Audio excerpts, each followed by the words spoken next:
one and only celeb chef Curtis Stone. It's so good to see you. Welcome back. Nice to see you. And you're back in town. You're on TSC tonight. I am. Or this afternoon. 3 o'clock. Okay, this afternoon. good. Do you know that today we're having our own Stonehenge? So I said, since Stone is in town, we are calling it Toronto Henge. Let's talk about I like it. when you were a wee pebble. You were a little pebble living in Australia, Yep. and we owe all of this to your mom. To my and mom, my you laugh at granny. all my bad jokes. And your grandmom. They are bad, but that's okay. That's a good thing. Right? It's okay. I roll with it anyway.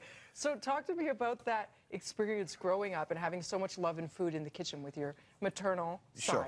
Well, clearly I grew up in Australia, and it's a really interesting place. I mean, you were just talking about the diversity of Toronto.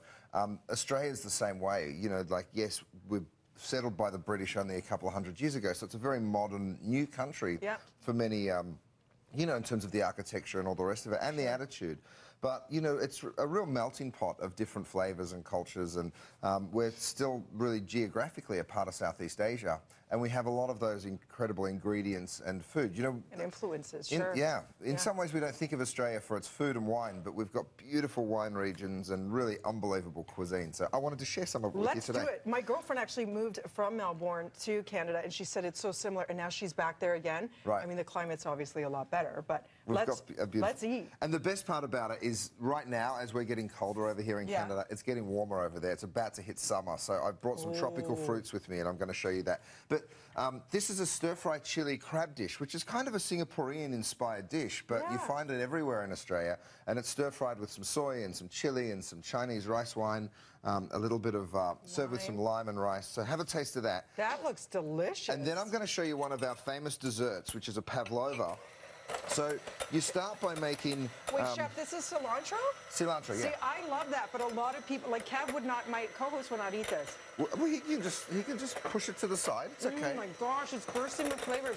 Isn't it beautiful? Kick of heat, too. A little bit of heat as well, Oh my absolutely. gosh, that's good. So I'm going to make the dessert. This is the pavlova up here that I'm making with tropical fruits. And like I said, we've got beautiful, you know, the climate. Everyone thinks of Australia as just super warm. Yeah. And it is. It's tropical. It's subtropical. There's also cooler climates within the country as well. It's a big old place. So let me show you What's your favorite place? Like, if somebody wants to head down... Oh, goodness. I know it's impossible, right? Well, I'm from Melbourne, right? So, of course, all my Melbourneians, I'm going to have to say Melbourne is my favourite place. Yeah. It's probably the best place for culture and food. Cuisine. We just hosted the world's 50 best restaurants down there. Oh, cool. And a lot of the Aussie restaurants made it into that list, which is, for a little country, it's little country by population. Yeah. It's pretty cool. And great wines. Okay, what is pavlova? So because pavlova we've seen is this a in the big bakery. meringue. Okay, so you make the meringue, you stick it in the oven. It's that simple. What's in there? Right? Eggs.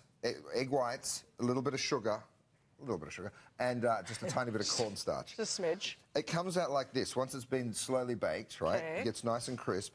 And then what I do is I take coconut cream and some whipped cream. How do you make that? Well, you just whip it again. So you whip the coconut cream and the cream together. Yum. You push that around the outside of the meringue like that.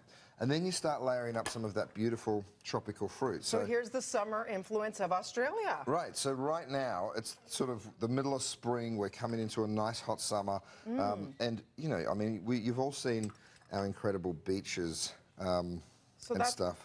Is that canned pineapple? No, this is just fresh sliced pineapple. And mango. Mango. The beautiful thing about a pav is you can literally put anything on the top. Love that you breathed pav. He can stay with us, Sam. See, a breathed pav. We're all about that. So then you topped it with? A little coconut and then some passion fruit as well. Oh my gosh, that's really good. Where do we get the passion fruit here? Well, you can get passion fruit. You can get it in the grocery store. Yeah. Okay. We'll look for all of this and the recipes on our website. Make sure you follow him at Curtis Stone and check him out today, this afternoon. TSC, as always, you do such a great job. TSC. And come visit us in Australia. It's such a beautiful place. We'd love to have you. Melbourne, definitely. Tell them Curtis sent you. Right now over to Mel.